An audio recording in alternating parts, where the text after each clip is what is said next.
আসসালামু আলাইকুম বন্ধুরা। কেমন হতো যদি আকাশ থেকে বার্গার, মিটবল, ফ্রাইসের বৃষ্টি হতো? কি একেবারে স্বপ্নের মতো লাগছে না শুনতে? তো চলুন দেখে আসি, যদি এই স্বপ্ন সত্য হতো তাহলে কি হতো। কারণ আজকের এই মুভিতে আমরা দেখব সত্যি আকাশ থেকে বৃষ্টির বদলে পড়ছে মিটবলস। তো গল্পের শুরুতে আমরা দেখতে পাই ছোট্ট একটা ছেলেকে, যার নাম ছিল ফ্লিন্ট। ছোটবেলা থেকে সে ভীষণ বুদ্ধিমান আর সকল বিষয়ে অনেক কৌতূহলী ছিল। সবসময় নতুন নতুন জিনিস আবিষ্কার করার সে চেষ্টা করত, আর তার একটাই স্বপ্ন ছিল বড় হয়ে সে এমন কিছু বানাবে যা মানুষের কাজে লাগবে। তবে একটা ছোট্ট সমস্যা ছিল, ফ্লিন্ট যতই বুদ্ধিমান হোক না কেন, তার প্রত্যেকটা আবিষ্কারের সাথেই কোনো না কোনো গণ্ডগোল হয়েই যেত। তার আইডিয়াগুলো ছিল অসাধারণ, কিন্তু ফলাফল একেবারেই উল্টাপাল্টা। একদিন সে খেয়াল করলো যে তাদের ক্লাসের সকল বাচ্চায় জুতোর ফিতা ঠিকমতো বাঁধতে পারে না। কেউ না কেউ হোঁচট খেয়ে ফিতার সঙ্গে পড়েই যাচ্ছিল। তখনই ফ্লিন্ট ভাবে যে এটার একটা সলিউশন তো দরকার। ব্যাস, সে সাথে সাথে বানিয়ে ফেলে স্প্রে অন জুতা, যে স্প্রে করার সাথে সাথে জুতা একেবারে পায়ের সঙ্গে লেগে যাবে, ফিতা বাঁধার কোনো ঝামেলায় থাকবে না। সকল বাচ্চারা তো মহা খুশি হয়ে যায়। সকলের চোখে মুখে এমন একটা ভাব ছিল যেন আজ থেকে আর কোনো ফিতা বাঁধতেই হবে না। কিন্তু তখনই একটা ছেলে হঠাৎ করে প্রশ্ন করে বসে যে আচ্ছা, জুতা পরা তো হলো, এখন জুতাটা খুলবো কিভাবে? প্রশ্নটা শুনে পুরো ক্লাস হেসে গড়াগড়ি খেতে শুরু করে। আর ফ্লিন্টের তখন এমন অবস্থা ছিল যেন তার মাথার উপর দিয়ে একটা ট্রেন চলে গেছে। কারণ সে নিজে ভাবতে থাকে, আরে এটা তো আমি চিন্তাই করিনি, জুতা খুলবো কিভাবে? কারণ সত্যি বলতে সে নিজেও সেই জুতা খুলতে পারেনি। প্রত্যেকটা বাচ্চা তখন জুতা খোলার আপ্রাণ চেষ্টা শুরু করে দেয়, কিন্তু শেষ পর্যন্ত কোনো সলিউশন না পেয়ে কাঁদতে কাঁদতে ফ্লিন্ট বাসায় চলে আসে। তারপর মরিয়া হয়ে জুতা খোলার চেষ্টা করতে থাকে, আর টানাটানি লাফালাফি সে সবই করে, কিন্তু জুতা আর খোলে না। এদিকে তার বাবা মাও একেবারে দিশেহারা, কেউ টানছে তো কেউ ওই জুতাটা কাটার কথা ভাবছে। পুরো বাড়িতে যেন জুতো খোলার একটা অভিযান শুরু হয়ে গেছে। তার বাবা তো আগে থেকে তার ছেলের এইসব আজব আজব আবিষ্কার দেখে একেবারে বিরক্ত হয়ে গিয়েছিল। কিন্তু ঠিক তখনই ফ্লিন্টের মা এসে তাকে বকা না দিয়ে উল্টে আরো উৎসাহ দিতে শুরু করে। তিনি ফ্লিন্টকে বলে যে তুমি একদিন অনেক বড় বিজ্ঞানী হবে বাবা। ফ্লিন্ট তখন মন খারাপ করে বলে, না মা, তুমি শুধু শুধু আমাকে ভালো লাগানোর জন্য এইসব কথা বলছো। তখন তার মা হাসি মুখে বলে যে কোনো জিনিয়াস একদিনে জিনিয়াস হয় না, ব্যর্থতা ছাড়া কেউ বিজ্ঞানী হতে পারে না। তো মায়ের কথাগুলো যেন ফ্লিন্টের ভেতরে নতুন করে আগুন জ্বালিয়ে দেয়। সে আবারও নতুন উদ্যমে আবিষ্কার করতে শুরু করে দেয়। সে একের পর এক অদ্ভুত সব আবিষ্কারগুলো করতে থাকে, যেমন উড়ন্ত গাড়ি, কথা অনুবাদ করতে পারে এমন বানর, এমনকি হেঁটে বেড়ানোর টিভিও আবিষ্কার করে। এছাড়াও টাক মাথায় চুল গজানোর সিরামও সে আবিষ্কার করে ফেলে। কিন্তু এই সব কিছুতে একটাই সমস্যা ছিল, যে তার প্রত্যেকটা আবিষ্কারই কোনো না কোনোভাবে ফ্লপ হয়ে যাচ্ছিল। তবুও ফ্লিন্ট হার মানার পাত্র ছিল না। বড় হবার পরেও সে সিদ্ধান্ত নিয়ে রেখেছিল যে একদিন সে তার শহরের জন্য অনেক বড় কিছু করবে। এদিকে আমরা জানতে পারি যে ফ্লিন্ট যেই শহরে থাকে সেই শহরের অবস্থা একেবারে খারাপ হয়ে গেছে। এখানে মানুষের খাওয়ার মতো তেমন কিছুই নেই। সবাই প্রায় সারাক্ষণ শুধুমাত্র সার্ডিন মাছ খেয়ে বেঁচে আছে।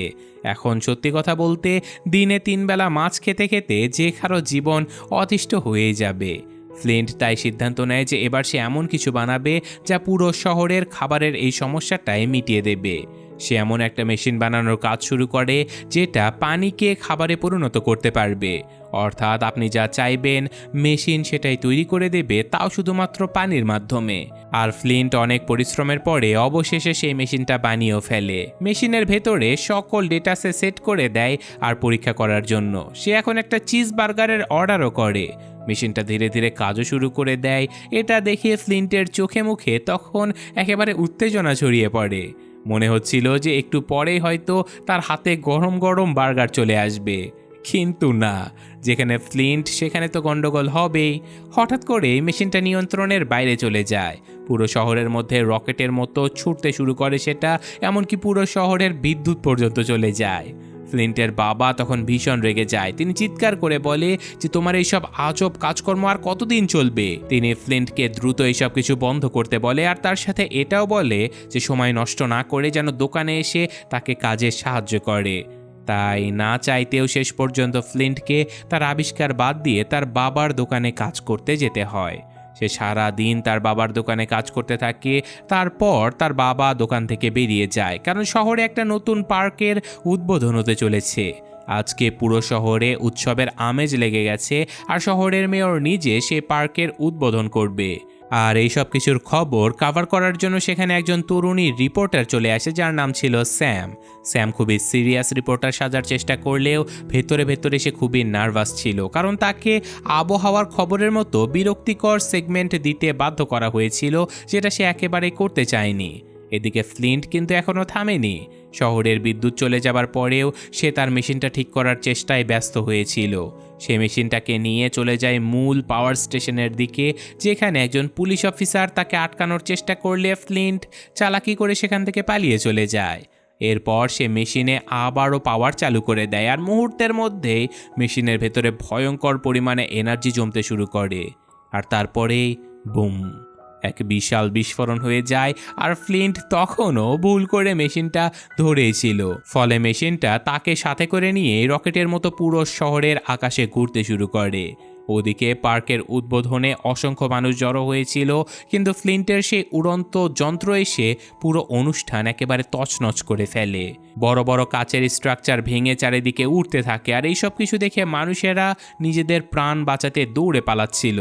যারা অনুষ্ঠান কভার করতে এসেছিল তারা এখন পার্ক না দেখিয়ে শুধুমাত্র লাইভে ফ্লিন্টের কাণ্ড কারখানায় দেখাচ্ছিল। এমনিতেই শহরের মানুষেরা ফ্লিন্টের উপরে অনেক বিরক্ত ছিল, তার উপরে এই নতুন বিপদের পরে সবাই ফ্লিন্টের উপরে আরও ক্ষেপে যায়। এমনকি এবার তার বাবাও আর তার পাশে দাঁড়ায় না। কিছু না বলে হতাশ হয়ে তিনি সেখান থেকে চলে যায়, আর ফ্লিন্ট তখন একেবারে ভেঙে পড়ে। মন খারাপ করে সে সমুদ্রের ধারে গিয়ে বসে থাকে, যেখানে তার পাশে ছিল তার পোষা বানর স্টিভ। এই বানরটা সব সময় তার সাথেই থাকে, আর মাঝে মাঝে এমন সব এক্সপ্রেশন দেয় যা দেখে হাসি চেপে রাখা খুবই মুশকিল ছিল। তো যাই হোক, ঠিক সেই সময় স্যামও সেখানে চলে আসে। সে জানতোই না যে ফ্লিন্ট আগে থেকে এখানে বসে রয়েছে। এসেই সে বিরক্ত হয়ে চিৎকার শুরু করে দেয়, কারণ তাকে এমন একটা রিপোর্টিংয়ের কাজ দেয়া হয়েছিল যেটা সে একেবারেই করতে চায়নি। স্যামের আসলে আবহাওয়ার খবর পড়ার অ্যাঙ্কার হবার কথা ছিল, কিন্তু দুর্ভাগ্যজনকভাবে তাকে শহরের এদিকে ওদিকে ঘুরে ছোটোখাটো নিউজ কভার করার জন্য কাজে পাঠানো হয়েছিল, আর এই কাজটা সে একেবারেই পছন্দ করতো না। যখন ফ্লিন্ট আর স্যাম একে অপরকে সেখানে দেখতে পায়, তখন তারা দুজনেই বেশ অবাক হয়ে যায়। তারা মনে মনে ভাবতে থাকে যে এরা আবার এখানে কি করছে। ঠিক তখনই স্যামের চোখ গিয়ে পড়ে ফ্লিন্টের জুতার দিকে। চকচকে, অদ্ভুত আর একেবারে আলাদা ধরনের সেই জুতা দেখে স্যাম অবাক হয়ে যায়। সে হেসে বলে, ওয়াও, জুতাগুলো তো অনেক দারুণ। এই কথাটা শুনে ফ্লিন্টের অবস্থা এমন হয়ে যায় যেন কেউ তাকে জীবনে প্রথমবারের মতো নোবেল প্রাইজ দিয়েছে, কারণ এই প্রথম কেউ তার বানানো কোনো জিনিসের প্রশংসা করলো। ফ্লিন্ট তো খুশিতে একেবারে আকাশে উঠতে শুরু করে, আর স্যাম নিজেও ভেতরে ভেতরে ফ্লিন্টের আবিষ্কারগুলো দেখে অনেক ইমপ্রেস হয়ে যাচ্ছিল। এদিকে ফ্লিন্টের সেই রহস্যময় মেশিন তখন আকাশের অনেক উপরে পৌঁছে গিয়েছিল, আর তখনই হঠাৎ করে আকাশ থেকে খাবার পড়া শুরু হয়ে যায়, কারণ ফ্লিন্ট মেশিনে চিজ বার্গারের মেনু সেট করে রেখেছিল। আর দেখতে দেখতে পুরো শহরের উপরে বার্গারের বৃষ্টি শুরু হয়ে যায়। একটার পর একটা বিশাল বার্গার আকাশ থেকে পড়ছিল, আর মানুষজন তো অবাক হয়ে শুধু হা করে তাকিয়ে থাকে। কারো হাতে বার্গার পড়ছে, কেউ বা দৌড়ে গিয়ে কেচাপ সহ বার্গার কুড়িয়ে নিচ্ছে। শহরের মানুষদের এমন খুশি দেখে মনে হচ্ছিল যেন জীবনে প্রথমবার তারা মাছ ছাড়া অন্য কিছু খেতে পাচ্ছে। তখনই সবাই বুঝে যায় যে ফ্লিন্টের এক্সপেরিমেন্ট সত্যি সত্যি সফল হয়ে গেছে। স্যাম দ্রুত পুরো ঘটনাটা ক্যামেরায় ধারণ করে লাইভ নিউজে দেখাতে শুরু করে। সে জানায় যে ফ্লিন্টের আবিষ্কার সত্যিই কাজ করছে, কারণ আকাশ থেকে খাবারের বৃষ্টি শুরু হয়ে গেছে। যে মানুষগুলো কিছুক্ষণ আগেও ফ্লিন্টের উপরে রাগে ফুঁসছিল, তারা সবাই এখন তাকে হিরো বানিয়ে ফেলেছে।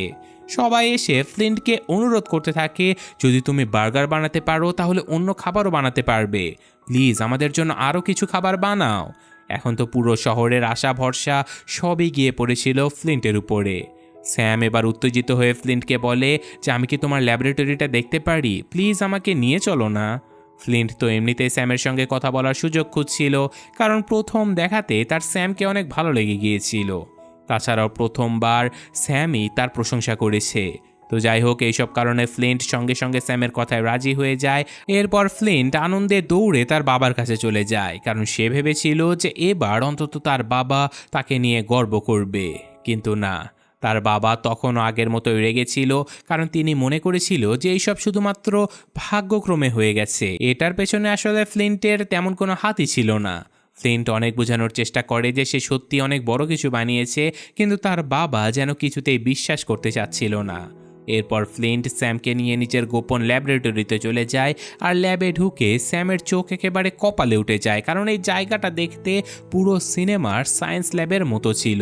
চারিদিকে অদ্ভুত সব যন্ত্রপাতি, স্ক্রিন আর অনেকগুলো তার, যেন কোনো পাগলাটে বিজ্ঞানীর আস্তানা ছিল এটা।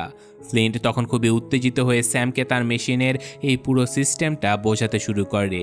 সে বলে যে এই মেশিনে বিশেষ কোড ইনপুট করে দিতে হয়, তারপর সেটা পানিকে মলিকুলাস লেভেলে পরিবর্তন করে খাবারে পরিণত করে।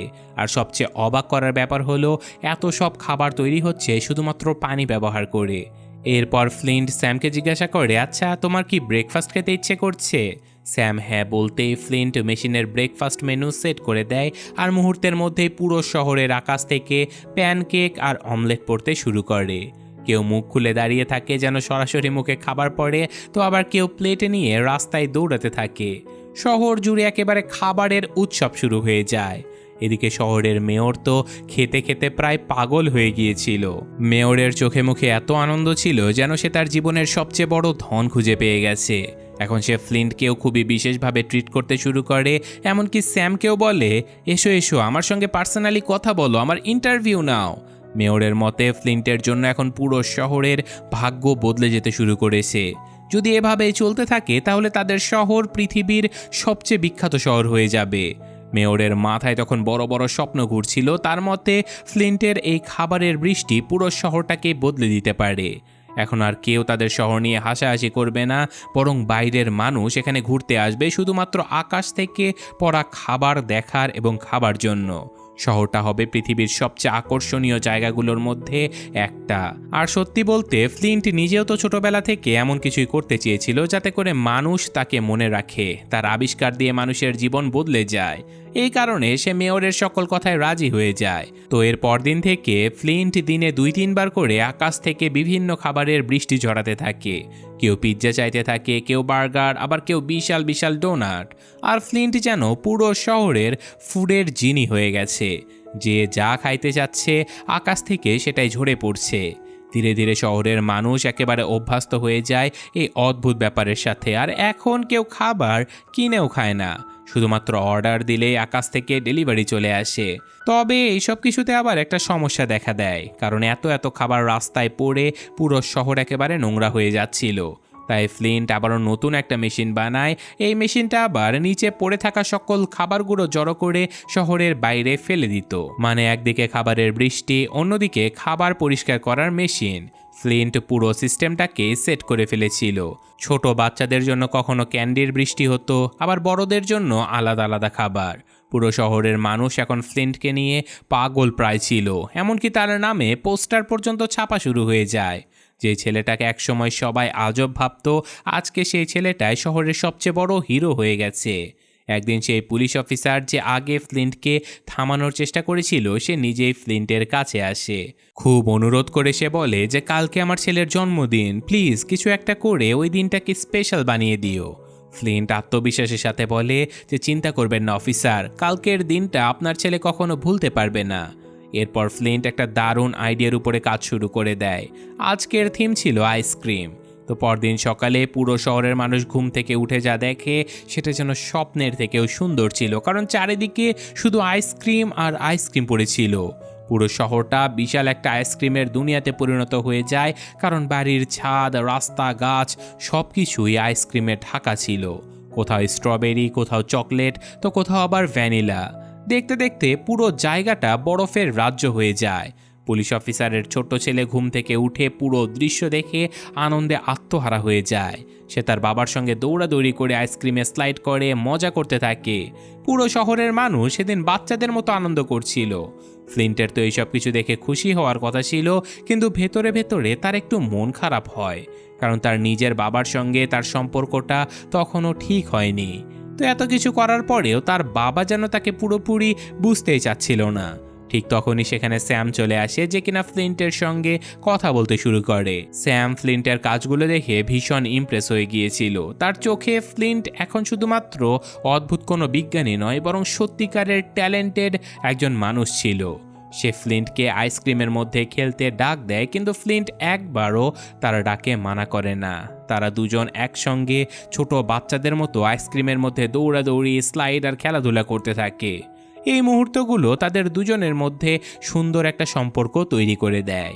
স্যাম এই দিনটার নাম দেয় আইসক্রিম ডে, আর মুহূর্তের মধ্যে পুরো শহরে সেই নাম ছড়িয়ে পড়ে। স্যামের নিউজে লাইভ সম্প্রচার হতে থাকে, আর সে উচ্ছ্বাস নিয়ে সবাইকে এই অসাধারণ শহরে স্বাগত জানাতে থাকে। আর পৃথিবীর বিভিন্ন জায়গার মানুষ টিভিতে এই দৃশ্য দেখে হতবাক হয়ে যাচ্ছিল, কারণ তারা জীবনে কখনো এমন কিছু দেখেইনি। এমন একটা শহর যেখানে আকাশ থেকে খাবার ঝরে পড়ে। পৃথিবীর বিভিন্ন জায়গার মানুষ তখন টিভিতে এই শহরের খবর দেখেই চলেছে। সবারই একটাই কথা ছিল যে কি দারুণ একটা জায়গা, এমন ইউনিক শহর আমরা জীবনেও দেখিনি। এদিকে ফ্লিন্ট আর স্যামের সম্পর্ক ধীরে ধীরে আরও অনেক গভীর হয়ে যাচ্ছিল। দুজনে বুঝতেই পারছিল যে তারা একসঙ্গে থাকলে সময়টা তাদের অনেক ভালো কাটে। তাই তারা সিদ্ধান্ত নেয় যে একটু আলাদা কোথাও গিয়ে তারা আলাদাভাবে সময় কাটাবে। কিন্তু ফ্লিন্ট তো কোনো সাধারণ মানুষ ছিল না, তাই আগেই সে স্যামের জন্য একটা স্পেশাল সারপ্রাইজ তৈরি করে রেখেছিল। সে স্যামকে নিয়ে যায় একটা বিশাল জেলি হাউসে, কারণ ফ্লিন্ট জেনে গিয়েছিল যে স্যামের সবচেয়ে পছন্দের জিনিস হলো জেলি। চারিদিকে শুধু রঙিন জেলি ছিল, দেয়ালে জেলি, চেয়ারে জেলি, এমনকি মেঝেও কাপা কাপা জেলির মতো।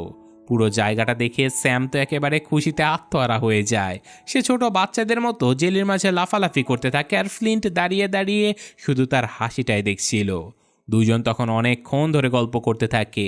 একজন আরেকজনের অনেক কাছাকাছি চলে আসে, আর এই মুহূর্তটা এতটাই সুন্দর ছিল যে মনে হচ্ছিল এখনই হয়তো তারা একে অপরকে চুমু দিতে যাচ্ছে। কিন্তু ঠিক তখনই ট্রিং ট্রিং অর্থাৎ ফ্লিন্টের ফোন বেজে ওঠে। ফোনটা করেছিল মেয়র নিজে। মেয়র খুবই উত্তেজিত হয়ে জানায় যে শহরের নতুন উদ্বোধনী অনুষ্ঠান শুরু হতে যাচ্ছে, আর সেই অনুষ্ঠানে ফিটা কাতার সম্মান দেয়া হবে ফ্লিন্টকে। এই খবরটা শুনে ফ্লিন্ট তো আনন্দে প্রায় লাফিয়ে ওঠে, কারণ জীবনে প্রথমবার তাকে এত বড় সম্মান দেয়া হচ্ছে। সে সবার আগে এই সুখবরটা তার বাবাকে জানাতে চেয়েছিল, কিন্তু তার বাবা এই কথাটা শুনেও খুব একটা খুশি হয় না। উল্টে তিনি ফ্লিন্টকে সতর্ক করে বলে যে এইসব কিছু বন্ধ করো, কারণ ভবিষ্যতে যদি সবকিছু নিয়ন্ত্রণের বাইরে চলে যায় তখন তুমি কি করবে। তার বাবা ভয় পাচ্ছিল যে এই এক্সপেরিমেন্ট একসময় হয়তো কোনো বড় বিপদ ডেকে আনবে। স্যামের তখন এইসব কথা শুনে ভীষণ খারাপ লাগে, কারণ সে বুঝতে পেরেছিল যে ফ্লিন্ট শুধু একবার তার বাবার কাছ থেকে প্রশংসা শুনতে চায়, আর যেটা সে কখনোই তার বাবার কাছ থেকে পায়নি। এরপর স্যাম বাইরে বেরিয়ে আসে, তবে বের হবার সময় সে একটা জিনিস খেয়াল করে, কারণ আগে আকাশ থেকে যে খাবারগুলো পড়তো সেগুলোর সাইজ মোটামুটি স্বাভাবিক ছিল, কিন্তু এখন যে খাবারগুলো পড়ে সেগুলো ধীরে ধীরে অনেক বড় হয়ে যাচ্ছে। যদিও সে ভেবেছিল যে এইসব কিছু সাময়িক একটা ব্যাপার, তাই এই বিষয়টাকে সে খুব একটা গুরুত্ব দেয়নি। এরপর ফ্লিন্ট মেয়রের সঙ্গে দেখা করতে চলে যায়, কিন্তু সেখানে গিয়ে সে পুরো অবাক হয়ে যায়, কারণ মেয়র এত বেশি খেতে খেতে একেবারে গোল আলুর মতো হয়ে গিয়েছিল। ফ্লিন্ট তাকে সাবধান করে বলে যে স্যার, আপনার এত বেশি খাওয়া উচিত নয়, এটা আপনার শরীরের জন্য অনেক খারাপ। কিন্তু মেয়র তার এইসব কথা শুনতেই চায় না। ফ্রি খাবার পেয়ে সে তো খেতেই ব্যস্ত হয়ে পড়ে, যেন তার সামনে পৃথিবীর শেষ বুফে চলছিল। ফ্লিন্ট তখন আরেকটা গুরুত্বপূর্ণ কথা বলে, আর সে জানায় যে এখন থেকে খাবারের বৃষ্টি একটু কমানো উচিত, কারণ শহরের সবাই আগে থেকে পাওয়া অনেক খাবার জমিয়ে রেখেছে।